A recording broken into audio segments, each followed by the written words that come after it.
Hello, this is Greg Smalley on Pod 366, a Weird Movies podcast. Joined this week, as I often am, by Giles Edwards. Hi. Hello, Giles. Hi there. How are you doing? Oh, I'm doing well. I'm painting the house. So this is nice in that it's not painting the house. All right. You don't look like you're painting a house. You look like you're just sitting there. Uh, well, see, this is I But will be again and I was before. okay. All right. Anything to announce or promote? Nothing yet. Something that still in the works that later this month I think I'll Okay. have a quick little plug. Okay. I should mention that as far as I know, both Giles and I will be guesting on another podcast. Uh, I do not know when episode will be released. I know when we're recording it. Um, it's Movies from Hell, a cult movie podcast. You gonna show up, Giles? You are planning. yeah. Okay, good. Yeah. Sorry, I'm keeping an eye Oh, on my internet connection since uh, it works most of the week except Thursday afternoons. okay. I thought we'd lost you there for a second. So, all right. Well, let's get into what we have to get into this week, which is movies. I will say we do have some guests scheduled for the future. Let me go ahead and announce those.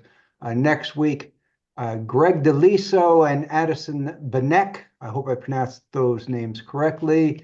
The co-directors of Psycho Ape 2, The Wrath of Kong. And then the week after that, we're hoping to have a writer actress named Nadia Robertson on, who had a extremely small but very important, I would assume, because there are no small roles, only small actors.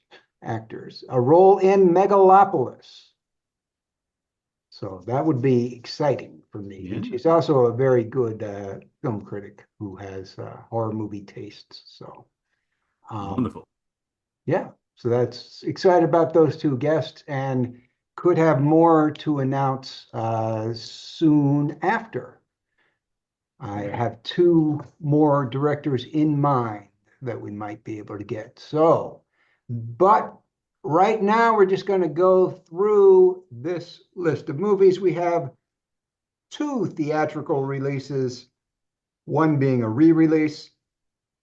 Then we have the meat of the program, which is describing Fantastic Fest 2024.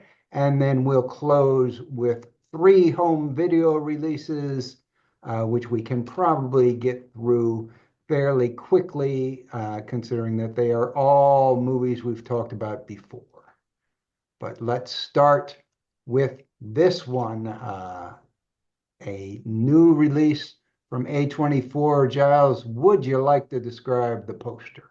Sure thing. We got a largely black backdrop here. I'm gonna guess this is looks like a stage with two fellas sitting on it. They're identically dressed in dark brown lace-up shoes, olive drab to drab gray slacks, belt, plaid shirts, similar hairstyle, hands lightly crossing the other. Both of them sit Identical poses, yeah. is looking with confidence, and the other is giving the confident-looking one a bit of a stare. Their main difference is their face. One face is generically handsome, and the other face is not. Is a very singular face. Um, uh, I believe it is the result of a genetic skin condition of the actor in question. This is an actor that we have spoken of before, whereas the other generically handsome one, I wouldn't be surprised if we've never mentioned him because I believe pretty much everything he's been in has been, I don't know, pretty mainstream, including several major Marvel movies. Mm. Yes. And the movie is A Different Man.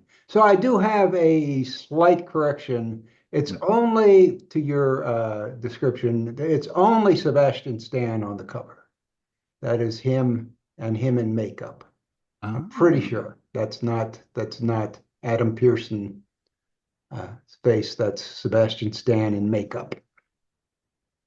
And so this is A Different Man, directed by Why, it's directed by Aaron Schimberg. the director of Chained for Life and Go Down Death, Yep. his And I had third the pleasure of film. chatting with him. I think that might have been my first Fantasia when Chained for Life sprang up. And so I'm thrilled to find that he has gotten his way to leagues big enough He's gotten to his way nab all the way. Sebastian Stan Oh, he's all the way to A24. It's an and eight, A24 yeah, release. the rock and roll. So, yeah. And did you watch the trailer, Giles, to it? Yes, I did. So And what did you take away from the trailer and the story? I think the trailer is a little, I mean, it sets up the premise. It doesn't tell us a lot about what's going on. yeah, the main character, played either by Adam Pearson or Sebastian Stan in makeup, undergoes some radical surgery to become the generically handsome guy we all know Sebastian Stan to be. But this boon is not quite what it seems when a double appears that looks exactly like his old self and proceeds, it seems, to charm everyone in this person's life. Yeah, right. And it is the so the premise, is that you got a disfigured man gets surgery.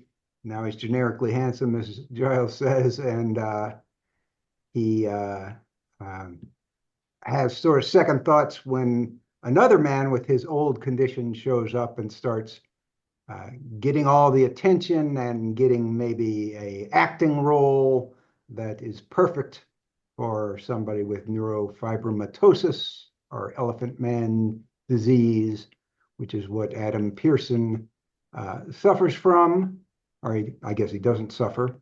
Using Yeah. the phrase suffers from it can be controversial, but that's the condition he has. Um, yeah, and so that's the premise. Is it weird? Well, it's from Aaron Schimberg, so that gives it some credibility.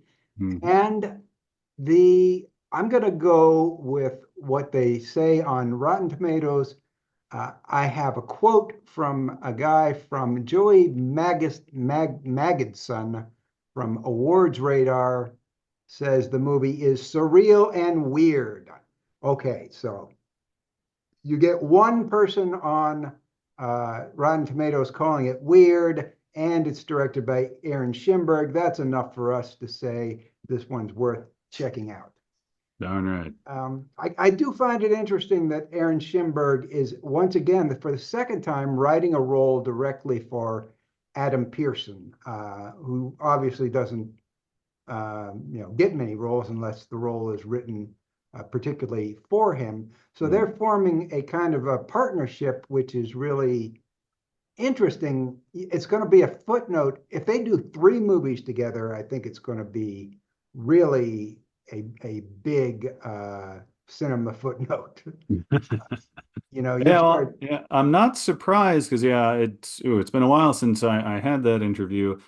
But apparently, Adam Pearson is one of the happiest, go luckiest, most outgoing, cheerful, charismatic people out there, and he and Darren Shinberg really hit it off over, I believe, originally Zoom chats when Aaron was still working on Chain for Life, and then over the course of the production of that, just worked very, very well together. I know Mr. Schimberg has his own circumstances when it comes to, well, to put it bluntly here, how society views and reacts to disfigurement or non-traditional appearance. And so these are two creative types that I'm certainly pleased that they found each other and have certainly, yeah, Chain for Life was great. And the trailer for this looked incredibly promising, even just from an entertainment angle. So, Yeah. Since it's A24, it's going to be pretty accessible. Yeah, so yeah, I think that's really kind of exciting. I look forward to seeing a different man and seeing what the buzz is. But let's move on to the revival for the week.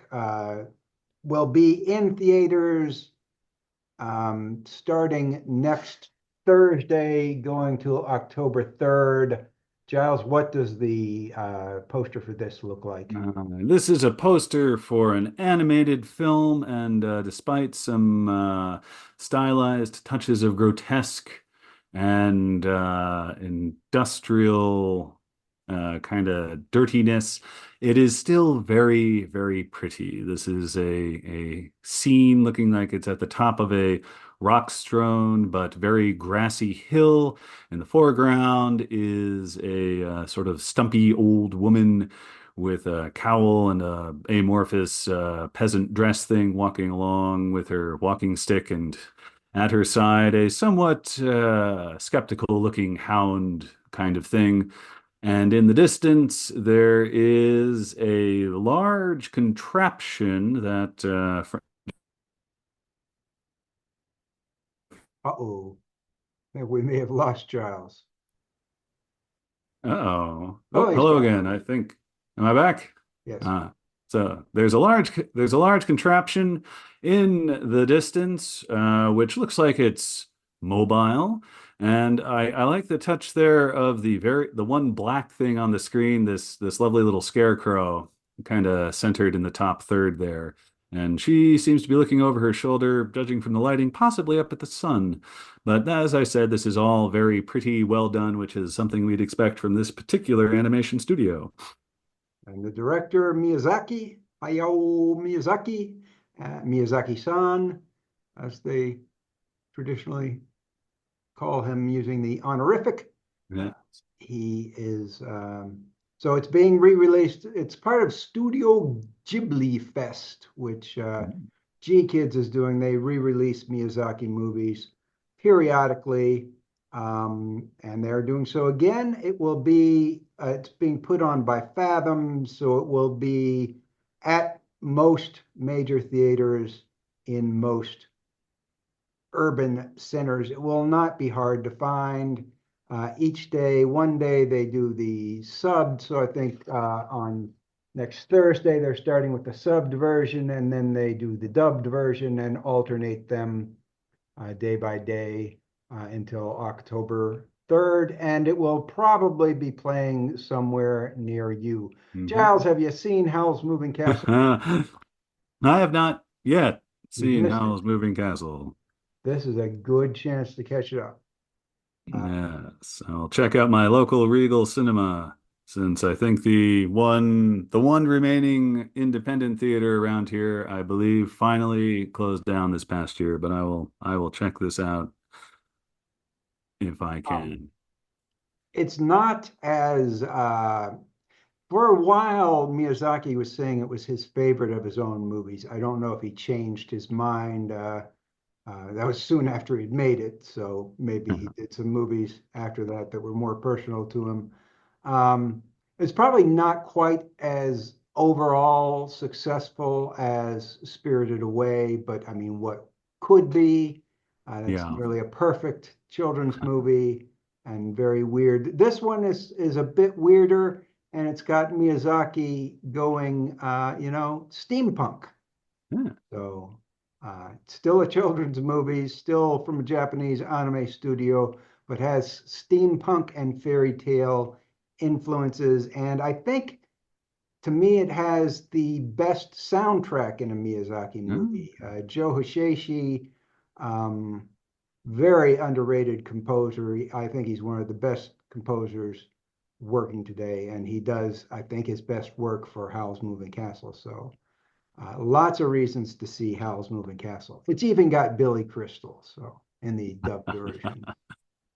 But we've everybody, if you haven't seen it, it's on our canonically weird movies list. You need to check it out and check that box.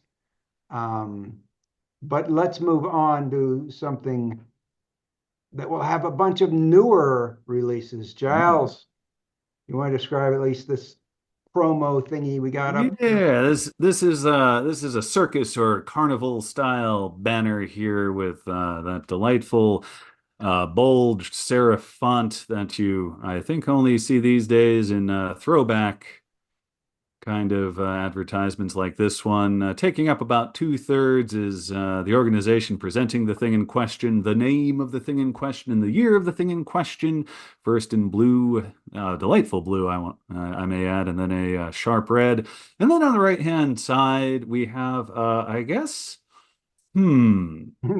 I describe it maybe slightly as a sort of vertical sausage-looking stylized cat-esque thing, which I say mostly because of the upturned pointed ears, which of course could have, shall we say, um, Asian-style demon elemental implications there, but it has a little Pierrot le Fou hat, a saucy broad bow tie thing, pom-poms down the front, little explosions. It has six sort of Tentacles? cute ones, a couple of which are holding lit sticks of dynamite. There's a piece of dynamite. It looks like it's tossed over one of its left shoulders. And it is in three pieces, with a sort of hip down to stumpy little legs, a center thing with two tentacle arms on each side, and separated again. And then before we reach the clown face makeup head with bow tie and a couple extra arms below the little triangle ear things. So all told, very jolly and a bit odd. Yeah, totally surreal and weird logo, is it not? I think it's announcing kind of a twisted carnival theme, which I Yeah. think is the theme that they're trying to evoke for this one. So it's Fantastic Fest. This is pretty much the end of the festival season for us. Some minor festivals still roll on, but pretty much everything that's going to debut in 2024 has already debuted unless it's debuting here. There may be a few, festival movies that sneak in of interest to us after this. For that reason, because it comes so late in the year, there are a lot of movies that have already played other places and many fewer debuts, but it's still, by all accounts, a great, fantastic festival of genre films with weird leaning films thrown in. Giles, I noticed new movies that I thought were of interest, along with a lot of movies that had played other festivals. Two were revivals and two were new films. But I'm going to let you go first and say, what did you see in the lineup that caught your Uh, eye? Because it I'll may do be that. different. I did notice some things, but I didn't write them down, so I'll do this just as memory serves as opposed to order of importance. There is the revival of The Fall, Okay, which is the yeah. kind of thing that's definitely worth checking out on the big screen. One of the coolest movies I've seen visually. So that would be a treat.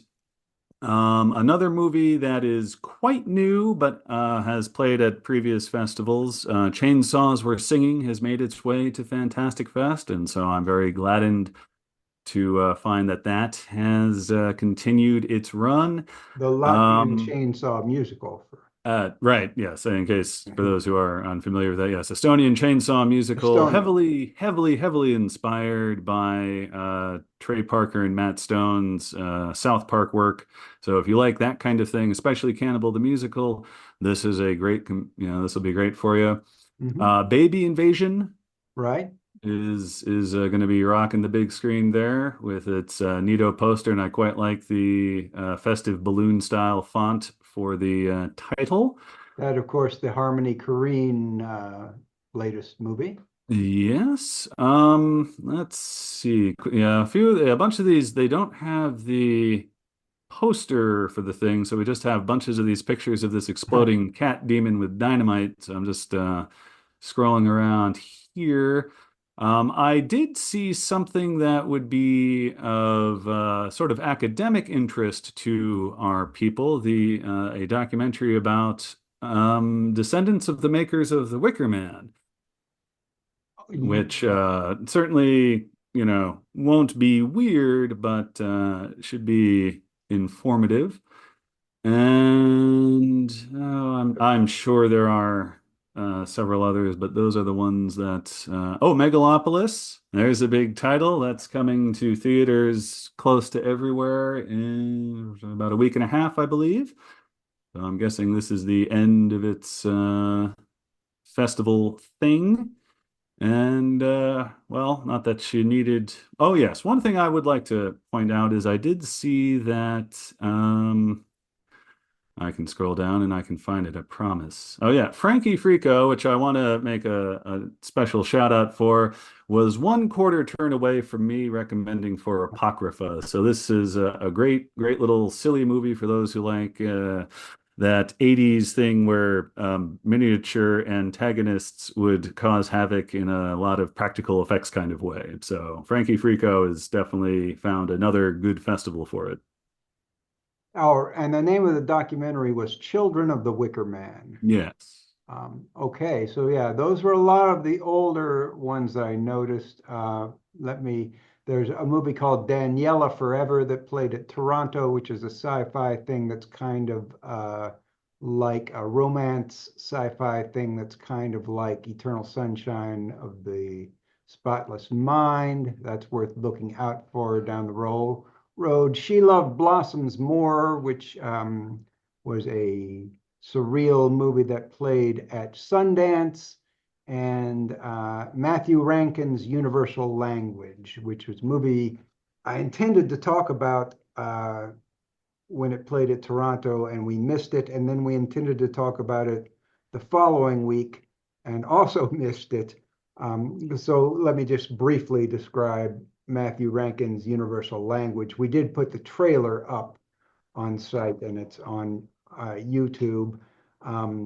So this is a movie. Matthew Rankin did a movie called The 20th Century, which was a biopic of that Canadian Prime Minister. Do you remember his name, Oh, Giles? geez. No, I Third should. famous the Canadians Prime Yeah, it Minister. was the one that was there. It was like elected four times. Yeah, yeah, So yeah. he was a major presence in the first chunk of the 20th century Canadian government. Right. So anyway, it was a fantasy biopic of him done pretty much in the style of Guy Madden, which is not surprising because Matthew Rankin is from Winnipeg, Mm, and he is like carrying on John Paez and Guy Madden's uh, weird Winnipeg work. So WWW. But this one is quite a bit different in style. It's set in Winnipeg, but I believe the entire movie is in Persian. Everybody in Winnipeg speaks Persian, and it is sort of no longer in the style of Guy Madden, but more in the style of Roy Anderson with the static camera and the vignette series of darkly humorous things. So I'm encouraged that Rankin did not just do the exact same thing with his sophomore movie that he did with his very promising first movie, and look forward to that. And I think he is a talent in the weird movie world to mm. keep an eye on. So there's that one will also be playing at Fantastic Fest. As for the new ones, first off, the two revivals I noticed. One is called The Birthday, and believe it or not, it stars Corey Feldman, who doesn't seem too bad. He's kind of channeling a dark backward, Judd Nelson in a dark backward a little bit. He has that same kind of flavor, where he has a very awkward presence and a exaggerated accent and appears to be a loser. But the plot seems to be he sneaks into a birthday party for his girlfriend's father, and there is a cult which is making preparations for the end of the world. And it was made in 2004 and debuted at Fantastic Fest, I believe, and then was never seen again. And now they're giving it another shot because apparently a lot of people who saw it really liked it and never forgot it, even though it didn't get an actual release. They're going to try again to get this one going. And it looks, did you see the trailer, Giles? I don't know if I shared the trailer with you. No, I don't. No, I did not. Okay. But I am seeing the H.P. Lovecraft bomb is dropped in the description. So yeah. As per usual, that does pique my curiosity. And I don't know if you followed the career of Corey Feldman, Giles, at all, but so the idea of Corey Feldman in a 2004 movie where he's not a complete embarrassment and maybe even, is an asset to the movie is I will go ahead and say testing.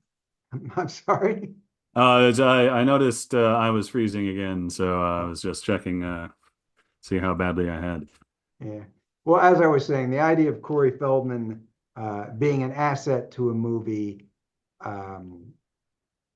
is, kind of like, hey, he redeemed himself, but it's in the past. So just 20 years in the past, he redeemed himself. If you follow what Corey's been up to lately, it's, to say the least, an interesting and embarrassing journey. Long and short of it, he's become a self-styled rock star fronting a band of Corey's Angels, who are women who dress in lingerie and play instruments. And he's not very good. So Corey Feldman is a curiosity. So yes, I'm kind of excited about that for all sorts of reasons outside the actual movie, even though the actual movie did look pretty good. Then there is another revival, Disembodied, from 1998. Looks like it was shot on video. Trippy, gritty, influenced by Basket Case, body horror about a woman who turns New Yorkers into slime, described as an acid trip by the programmers there. So that's promising. And then the two new movies, one is Dragon Dilation from Bertrand Mandico. And this is a movie where he adapts, and I'm not sure, they didn't describe exactly how it works, but he adapts both Stravinsky's Petrushka and Dante's Divine Comedy, and the movie is presented on split screens.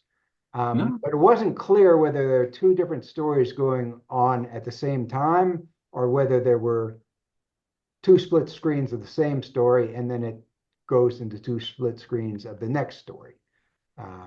I would love to see the two split screens going at the same time and see how that worked. But that is somewhat exciting. And for those who've seen She is Conan, apparently the breakout character of that, Rainier, appears in Dragon Dilation as well. And the final movie is called Plastic Guns. It's a French black comedy about a criminal profiler who misidentifies an innocent man as a serial killer, and there are dance and musical numbers in it. So we always like anytime they throw in random dance and musical numbers.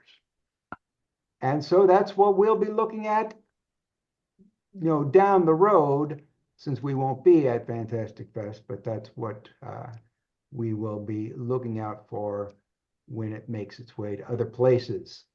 Any final thoughts on Fantastic Fest, Giles? Nothing in particular. Looks fun. Great banner. That's the kind of thing that would really spruce up a hallway. Yes. Okay, so let's move to the three re-releases, which are all, or three home video releases, I should say, which are all movies we've discussed before, sometimes in great depth. Here's the first one. This one's on VOD at premium pricing. Giles, you want to describe the picture? Yes, late teenage girl, dirty blonde hair, look of surprise on her face, which, well, considering I know what she's going through, I don't blame her for. And dominantly featured is a bloodied bandage around her head, over which the title has been written in a rather striking red. And that title is Cuckoo. So this is Cuckoo with Hunter Schafer, directed by Tillman Singer. Hellman Singer. Yes, who directed the very weird movie Lose.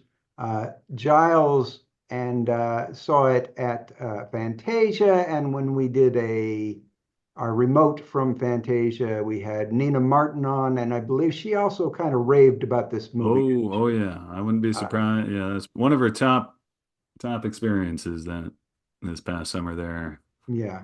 So I think you both were very enthusiastic about this movie. And then I saw it in theaters, and I would definitely recommend it as well. My only caveat is I didn't think, I thought it stuck more to the, traditional horror side of things than the weird side of things.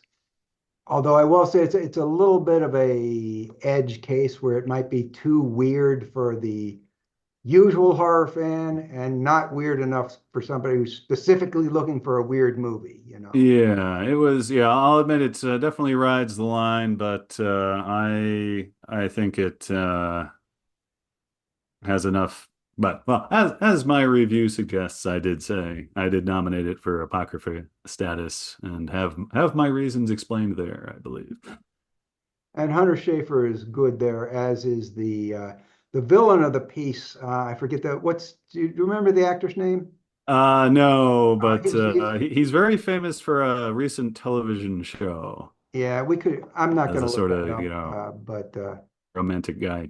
he's I'd look it up, but I've closed my internet in the hopes of stabilizing my connection, okay. Yeah, he's which has failed. he's he's very good. Yeah, I can hear you, but you appear to be frozen in place. Yeah. But at least your voice is coming through.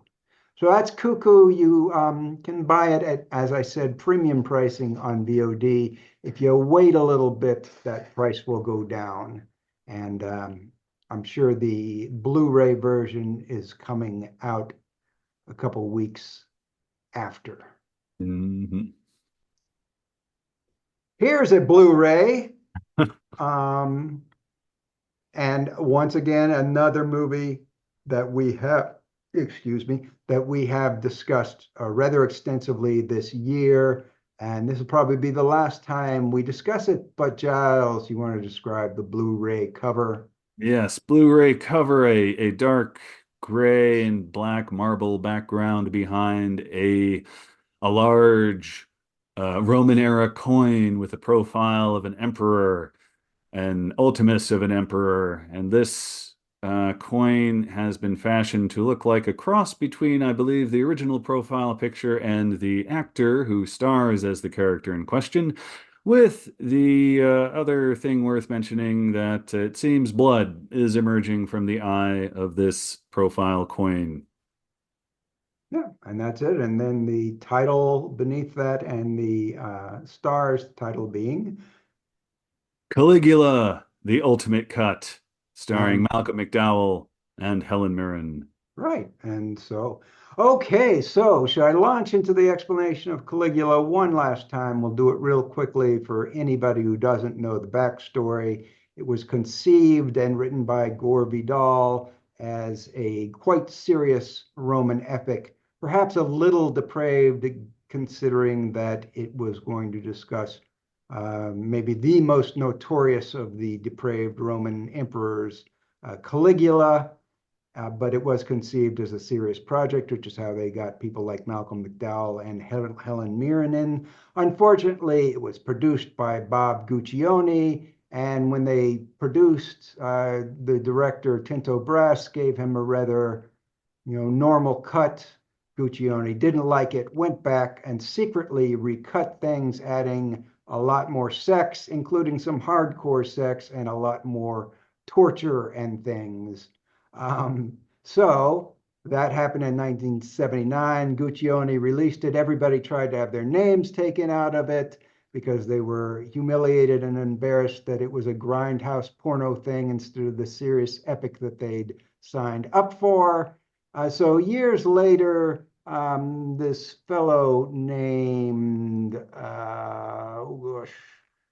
what's his name? I've got it written down here. Thomas Negavan came across the old footage. There was 96 hours of footage shot, apparently. Recut an entirely new 3-hour movie that is intended to be the serious Roman epic that was originally intended. And so there it is. He's presenting it now on Blu-ray. And thankfully, the Blu-ray also contains the 1979 version because I would not want to buy it without the 1979 version for comparison, which I suspect will be the weirder version. Yes. And I am very curious, but it would be a 3-hour commitment, so we'll see how that falls.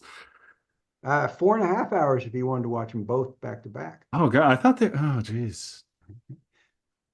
Well, back to back, I could have sworn that the original uncut, because there's an R-rated cut, there's the X-rated cut, and now there's this ultimate proper cut. So I guess if you want to watch them all, I could devote all my daylight hours to the Caligula experience. Okay. Well, that's the last time I'll have to run through the backstory on Caligula, I think. Any final thoughts on Caligula, though, Giles? I'm hoping you're right, but there's always a chance of a steelbook coming up. Good point. But yes, this is one I would consider buying. Finally, being a self-released Blu-ray, I have the back cover up. We're running a little short on time, but what can you tell us about the cover and the Oh, I can tell you there's some purple, there's some rodential menace, there's some troubled-looking youth, there's confused looking mother, there's some bright red lighting kid with knife, there's a concerned, I know she's a social worker, so I'll say that, and various shall we say kudos from Midwest Monster Film Fest and another fest and another fest. Oh, okay. So it was like 3 Midwest Monster Film Fest got Best Actor, Best Actress, Best Feature for this 2023 motion picture from someone we have interviewed. Right, and we'll probably link the interview. Richard Bergen directed Fang, a movie about a guy, autistic, I believe, guy who's bitten by a rat and believes he's turning into one, and at the same time has a relationship with his mother. And Giles is talking to someone off screen. But this hopefully will show up on secondary markets. Right now, it's self-released and only available from the director's site, which we will link. Mm-hmm. And that's it. We got through it all just in time. Giles has painting emergencies to get to. And my internet's collapsed. So, any closing words, Giles? Closing words. Well, next time I'm going to try a laptop, but yes, fantastic fest. Looks great. All right. Thanks. We'll see you guys next week when our guests will be Greg DeLisio and Addison Binek of Psycho Ape 2. Until then, stay weird. Bye-bye. Bye-bye. Weird? Yeah, I guess that is the word for it. Weird.